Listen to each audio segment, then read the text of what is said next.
Hello viewers, welcome you all to our channel. In today's video we are going to discuss some of the top interview tips and who this video is actually for. This video is for anyone who is preparing for the interviews and especially for the college students. So in case if you know anyone in your contact list who is preparing for the interviews, please don't hesitate to share the video with them. Alright, so before jumping into the video, a little I would like to brief about our qualification to make this video. So we have been the panelist for many college students. So I have conducted interviews for North Indian and South Indian colleges. So this is purely based on the experience, and also this video has been prepared keeping mentality of a panelist in mind. So once a student or the candidate understands the mentality of a panelist, then it will be easy to crack the interview. So so let's jump into the video. The first aspect that any candidate must consider is the attire. The way you dress is an expression of your personality. Alright, so let's see some important points. Okay, business formal attire is the safe game to play in any interview. There are some companies where actually they don't bother much about the dress codes. They prefer their employee to wear anything, but remember that's for the employees. Until you enter the organization, you must stick to the dress code, and you must know about the business formal attire. For example, for men, for men it is the coat suits, and then for women it can be even skirts. Shirt and skirts. We will discuss on that. Then formal attire helps to express seriousness shown by the candidate to take part in a business. Think in this perspective. A candidate who comes with a neat iron shirt for an interview, and then a candidate who comes in a shabby attire. So whom would you prefer? Automatically you will start understanding that the person who has come up with the clean iron shirt has taken an extra effort to show his seriousness in that forum. Whereas on the other hand, a person who comes in a shabby attire has not shown that seriousness towards the interview. See, that's a crucial point that makes difference. Men can prefer solid design or mild pattern shirts. I would suggest you to go with the solid designs. Solid in the sense plain shirts. Okay, we also call it as plain shirts. Okay, or solid design, and avoid large patterns and flashy shirts. Please avoid bright colors, vibrant colors.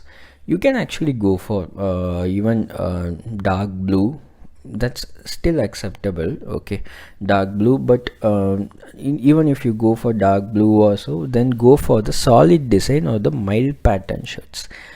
Mild pattern that gives a little formal look.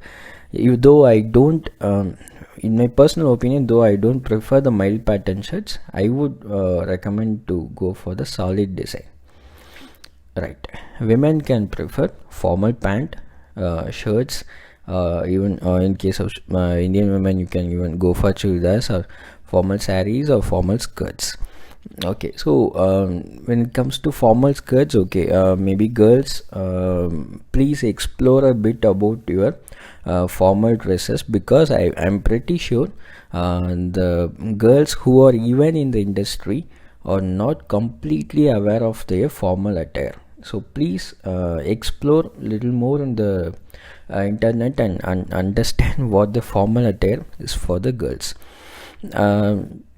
I have seen girls coming up with shirts, tie, and skirts. Skirts in the bottom. That's absolutely acceptable. And that gives even when girls wear tie, that shows the extra effort they actually take to present themselves in that larger forum. So I hope you understood the importance between the attire.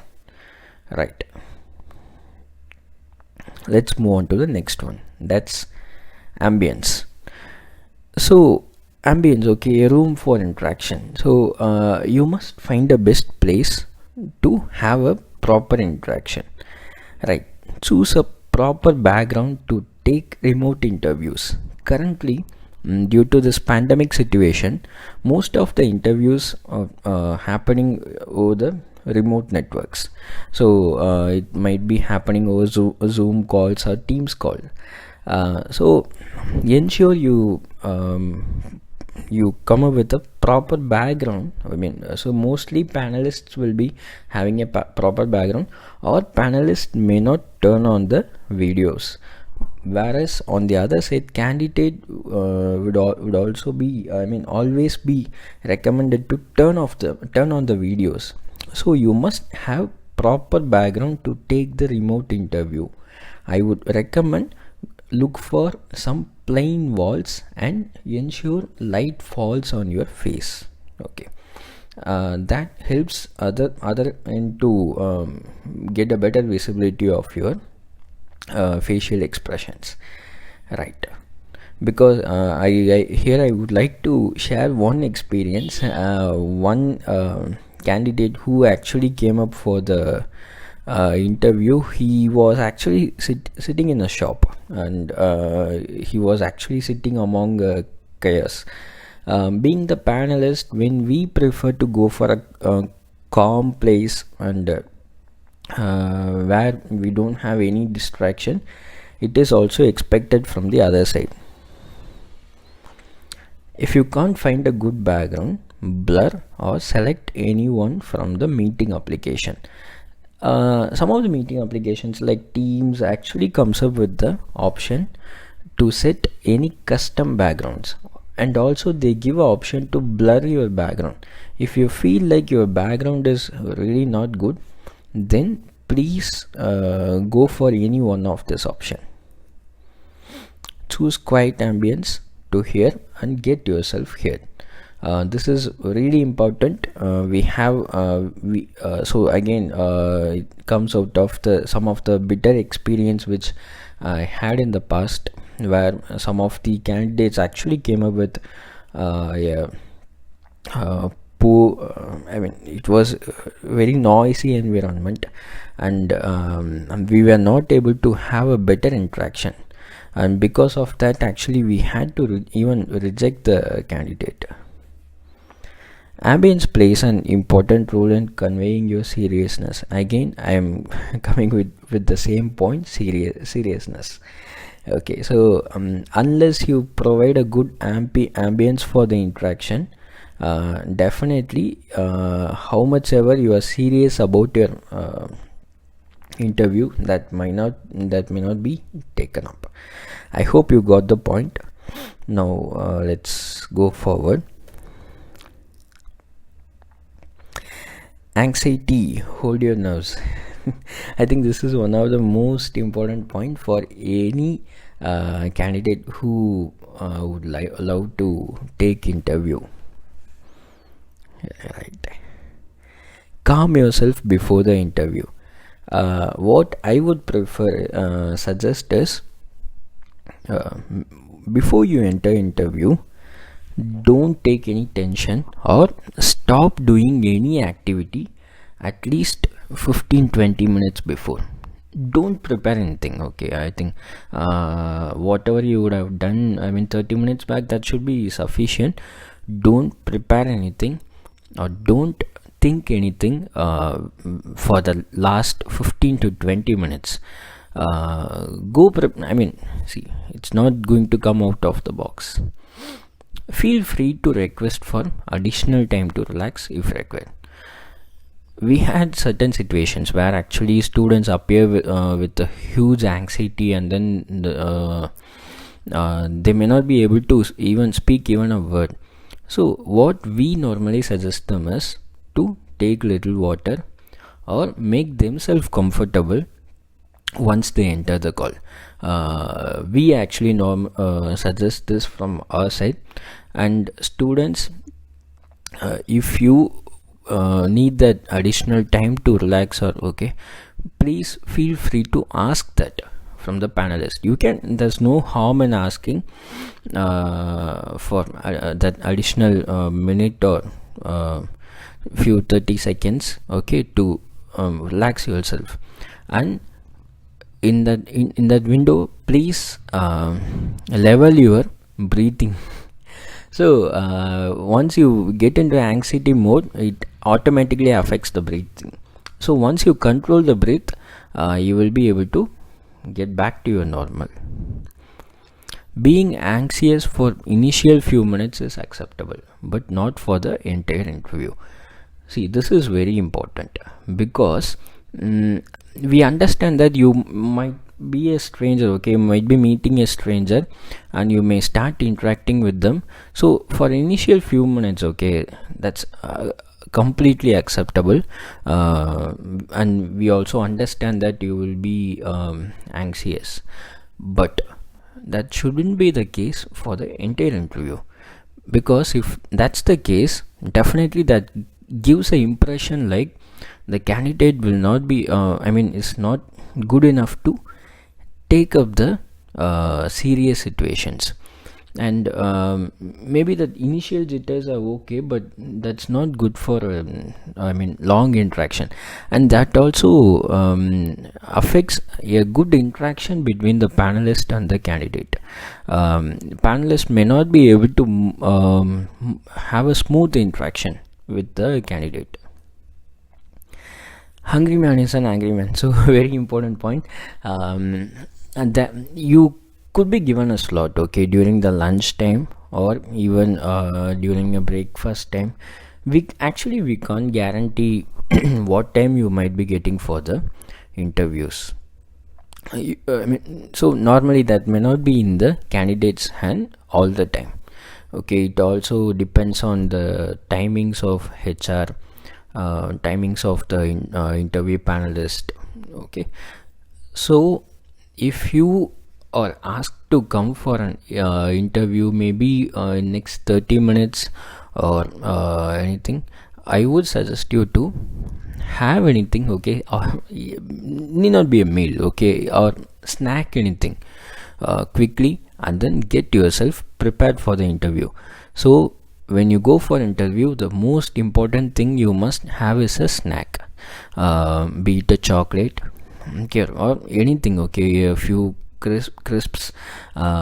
Just have it quickly and be prepared, because and have a snack, okay, or even you can have a banana and then you can take little water. Have a snack, because definitely that will affect your performance. Okay, if you go empty, if you go in a hungry mode, that will definitely affect your performance in the interview. We have noticed this. We have seen students who keep waiting from the morning, okay, maybe from morning 10 o'clock, and whose slot might be at afternoon 1:30 or 2. They will not take anything in between, okay, assuming their name could be called anytime. And when they enter the panel, we see them very tired. They will not be able to, their mind will not be able to provide quick answers. So ensure you have a snack, something like chocolates. I would suggest use chocolates before, because it gives you instant calories, okay, right. So I hope point is clear. Let's move on. Opening, stamp a positive impression. Opening is very important for any interview. Why is it so? Open interview with a confident, gentle, subtle smile. It can light up the mood for your conversation, right? Only if a candidate actually gives a smile, definitely that comforts panelist also. See, panelist could be giving a smile, and the candidate could be in jitters, and candidate could be very anxious, so candidate may not be able to give a smile back. If that is the case, that may not help you to have a healthy and smooth conversation to take it forward. So only if it is a mutual smile and if you share a good opening, then that gives you a better mood. So a simple greeting can be an indicator for open-minded conversation. Example: hello sir, good evening, glad to meet you. Hello madam, good evening, hope you are doing good. So when you start with this type of phrases, see, you might be asked, okay, how are you, and all those things. Same way, if you ask the panelist, they will feel much comfortable. So that's a very important point, because your panelist could be a stranger for you, and it is the same case from the other side as well. You are a stranger for a panelist. So if you want to have a good conversation, unless you build a conversation, you will not be able to exchange the ideas, you will not be able to convince them. So if you really like to convince them and exchange your ideas, and if you stamp that impression, definitely a positive opening is very important. So I hope I have made that case clear, right? So that's it with this part of the video. I hope this would be definitely useful. Please share it with your friends, and please provide more likes. Okay, thank you so much. Meet you in the next part.